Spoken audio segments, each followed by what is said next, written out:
오늘 우리에게 주시는 하나님 아버지의 말씀은 미가 4장 9절에서 13절 말씀입니다. 미가서 4장 9절에서 13절 말씀 제가 봉독해 드리겠습니다.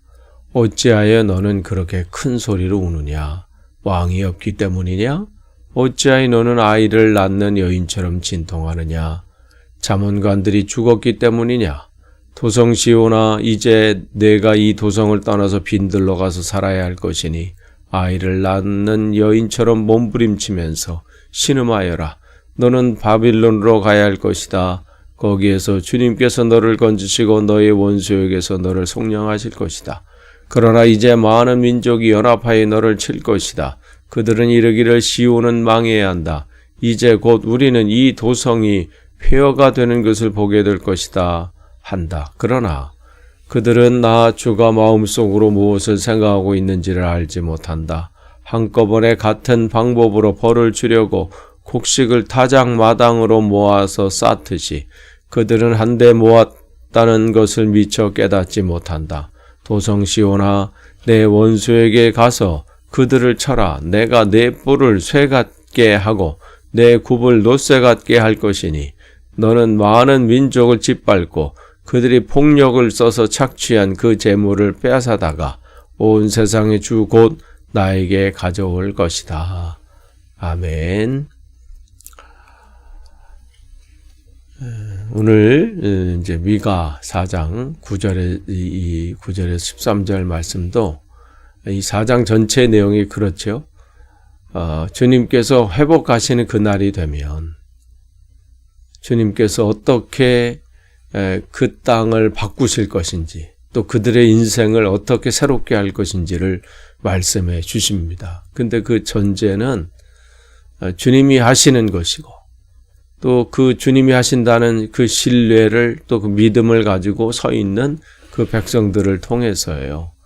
그런데 오늘 9절 이렇게 보시면 어찌하여 너는 그렇게 큰 소리로 우느냐? 왕이 없기 때문이냐? 어찌하여 너는 아이를 낳는 여인처럼 진통하느냐?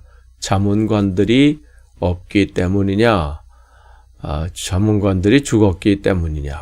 그러니까 개역 성경에는 이제 모사라 이렇게 되어 있는데, 지금 이스라엘의 미래가 지금 오늘 이제 9절에서 13절 이렇게 보면, 그들이 이 3장의 내용처럼 하나님 말씀 가운데 서지 않아서 심판을 받은 것, 이제 심판과 멸망 앞에 이스라엘이 있다는 것은 확실해요. 그러나 그것을 통해서 주님은 그들이 멸망받고 없어지는 것이 목적이 아니라 돌이켜서 원래 그들을 통해서 하나님이 계획하시고 목적하신 일들을 감당하는 하나님의 백성으로 세우시는 것을 하나님은 목표하고 계시는 거죠. 그렇기 때문에 그들이 앞으로 펼쳐진 그들의 입장에서 볼 때 절망적인 상황이 이제 펼쳐지는데 아수르에게도 공격을 당하고 결국은 바벨론에게 이 점령을 당해서 포로로 잡혀가고 완전히 모든 것이 무너지는 그러한 상황들이 있었을 때에 그때 그들이 그런 상황 가운데 그야말로 절망 가운데 있잖아요. 그러면서 외치죠. 통곡하면서 왜 우리가 이 지경이 되었는가. 하나님, 그리고 두 번째는 하나님은 정말 살아계시나. 살아계시면 이 상태로 왜 우리를 이렇게 만드셨나. 그러면서 그들이 또 뭘 외치냐면 과연 우리에게 앞으로의 미래가 있나? 왜냐하면 이 상황은 이제는 그냥 절망의 끝이에요. 끝. 아무것도 할 수 없는 그런 상황이 돼버렸다는 것이죠. 그런데도 주님은 그 상황 가운데 오늘 9절에 하는 것처럼 큰 소리로 절망하고 울고 그럴 것이 아니라는 거죠. 왜냐하면 하나님이 너희들과 함께 한다는 것은 변하지 않는 거예요. 상황이 지금 그들의 상황으로 봤을 때는 무너진 것 같고 끝난 것 같고 희망이 없는 것 같지만 어떤 상황 가운데서도 하나님이 나와 함께 하신다는 이 믿음, 이걸 임마누엘이잖아요. 이 신앙만 붙잡고 있으면 문제가 되지 않는다는 거예요. 그렇기 때문에 통곡을 바꾸라는 거예요. 그냥 상황을 보고 나는 끝났어, 망했어. 이러한 통곡이 아니라 9절에 그런 통곡이 아니라 10절의 통곡은 바뀌어요. 이제 너희들이 이 도성을 떠나서, 왜냐하면 그들이 하나님 말씀 앞에 온전히 서지 못하고 죄악된 길을 갔기 때문에 그런 심판은 어쩔 수 없다는 거예요. 그 대가는 치러야 된다는 거죠. 그래서 빈들로 가서 살아야 되고 또 바벨론으로 잡혀가게 될 것이고, 그런데 거기서 아이를 낳는 여인처럼 몸부림치면서 신음하여라. 고통 가운데 간구하라는 거예요. 그럼 뭘 간구하느냐? 9절과 분위기가 달라요. 9절에서는 왜 우리가 이 지경이 됐는가? 이걸로 끝날 게 아니라 이유를 찾으라. 왜 이 지경이 됐는가? 결국은 그들이 바벨론 포로로 잡혀갔을 때 깨닫게 되잖아요. 하나님이 보내신 하나님의 사람들을 통해서, 주의 종들을 통해서 말씀을 듣고, 우리가 하나님 말씀을 제대로 지키지 않아서 그렇구나.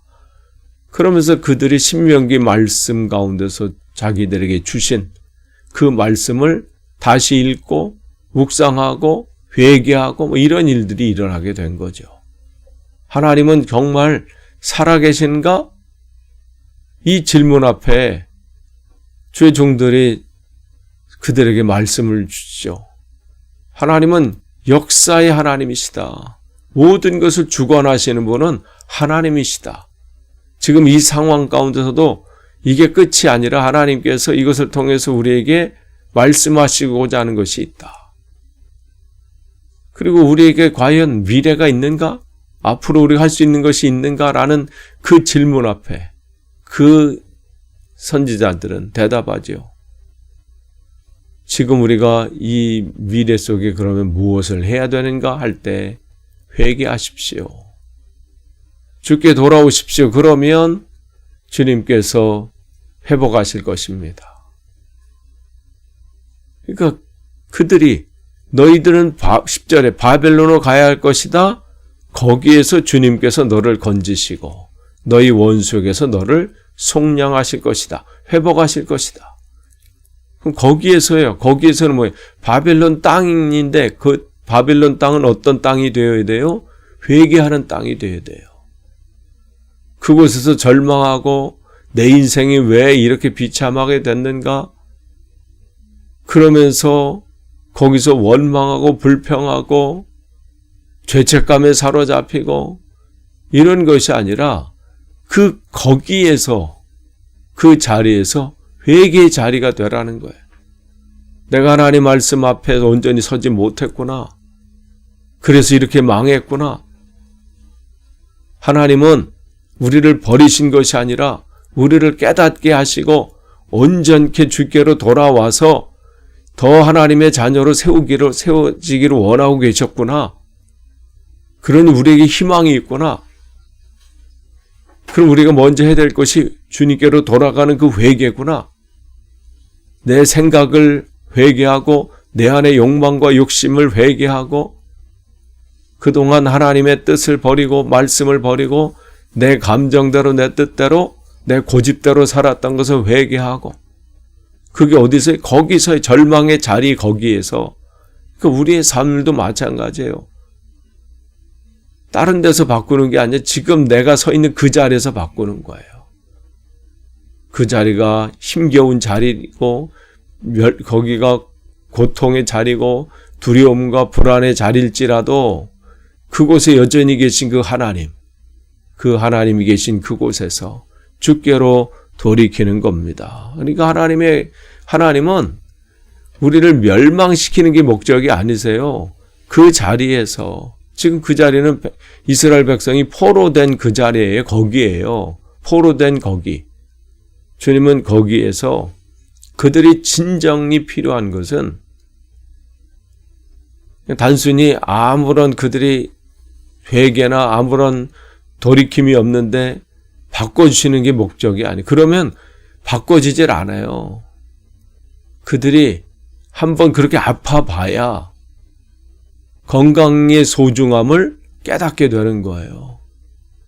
진짜 하나님의 은혜가 무엇인지를 진짜 깨닫게 되는 것이죠.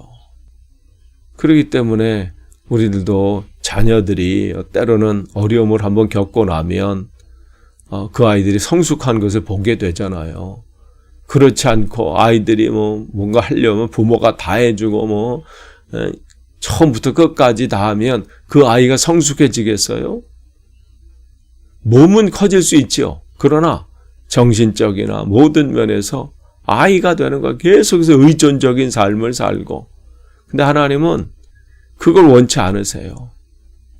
그 상황 가운데 진짜 내가 누구인지를 깨닫게 하시고 나는 어떤 사람인가, 나는 무엇으로 사는지 그것을 깨닫기를 원하시는 거죠. 그래야 회복이 있고 진짜 하나님 말씀 가운데 서요. 그래서 11절에서 13절 말씀을 보면 그들이 이제 하나님께서 열강들이 또 이방 나라들이 연합해서 너희들을 칠 것이고 결국은 그들이 망하게 되고 또 그 모든 것이 폐허가 되는 것을 본단 말이죠.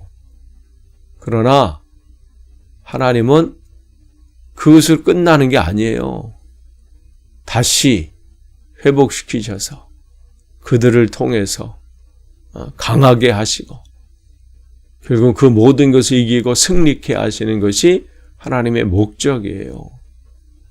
13절 보시면 도성 시온아 내 원수들에게 가서 그들을 쳐라. 내가 내 뿔을 쇠같게 할 것이고 쇠뿔이 되게 하시는 거예요. 또 내 굽을 놋쇠같이 할 것이다. 너는 많은 민족을 짓밟고 그들이 폭력을 써서 착취한 그 재물들을 빼앗아다가 온 세상이 주고 나에게 가져올 것이다. 이것은 가서 쟁취하고 다 점령하고 이런 것들이 아니라 하나님께서 그곳에서 그 나라를 세우시겠다는 거예요. 세우면 세상이 그를 보고 예전에는 그저 빼앗겼던 것 그냥 무너진 나라처럼 보았던 그들을 세워지는 것을 보게 하시고 하나님이 어떠한 분인지를 보게 하신다는 것이죠. 그러니까 지금은 이스라엘 백성이 정말 위기예요. 절망의 상황이에요. 그 바벨론을, 그 페르시아를 이길 아무런 힘이 없는 나라처럼 보이지만 하나님 그 연약한 그들을 다시 일으켜 세우셔서 그 시대에 우뚝 솟게 만드신다는 것이죠. 마음 그 속에서 하나님께서 그들을 하나로 묶으시고 하나 세우시는 그 놀라운 일들을 주님께서 이루신다는 거예요. 그러니까 여러분 지금 상황 보고 절망하지 말라는 거죠. 지금 위기가 있습니까? 지금 어려운 상황들이 있으세요? 여러분의 상황과 형편이 정말 여러분 보시기에도 희망이 없고 나는 이대로 끝나는가? 절망의 순간이라고 생각하십니까? 그 순간이 주님께서 일하실 때예요. 절망하고 있으면 아무런 우리 힘으로는 희망이 없지요. 그러나 그때 주님께서 우리를 통해서 이루실 것을 기대하면서 주님 앞에 시선을 고정하고 주님 앞에 간구하고 내가 버려야 될 것은 버리고 붙잡아야 될 것은 붙잡고 나아간다면요. 그 상황은 주님께서 얼마든지 역전시키십니다. 얼마든지 바꾸시는 거예요. 요셉의 삶이 그랬습니다. 그의 애굽의 총리로 되기 전에 우리의 삶은 그냥 총리에 관심 갖지만 그가 그곳에서 이 삶은 최소한 13년의 삶이에요. 13년. 그의 삶은요. 절망의 끝판왕이야 그냥. 희망이 어디 있습니까? 그런데 요셉이 놓치지 않은 하나가 있어요. 환경은 여전히 변한 게 없어요. 절망이야. 그러나 그곳에 계신 하나님을 신뢰하는 것. 여전히 나와 함께 하시는 그 임마누엘 하나님. 그분을 놓치지 않는 것이죠. 그러니까 다 바꿔버리시잖아요. 하나님께서 그 시대를 바꾸시고 그 한 사람을 통해서 그 절망의 상황을 바꿔버리시고 그 한 사람을 통해서 이스라엘 민족이 새롭게 되는 일들이 또 일어났잖아요. 하나님이 여전히 나와 함께 하시면 우리에겐 희망이 있습니다. 그걸 말씀하시는 거예요. 미가는 지금 정말 자기 그 온 힘을 다해서 그걸 선포하고 있어요. 우리들이 그 한 사람이 되어야 되고 또한 우리를 통해서 이 시대가 그렇게 바뀌어야 됩니다. 그게 하나님 우리를 향한 소망이세요. 오늘도 그러한 하루 되시기를 축복합니다. 기도하겠습니다. 하나님 감사합니다. 우리를 통해서 이루실 주님의 놀라운 계획을 봅니다. 절망의 자리에서 주님은 우리를 일으키실 것입니다. 새롭게 하실 겁니다. 이 땅을 바꾸실 것입니다. 거기에 쓰임받는 우리들 되도록 인도해 주옵소서. 예수님의 이름으로 기도합니다. 아멘.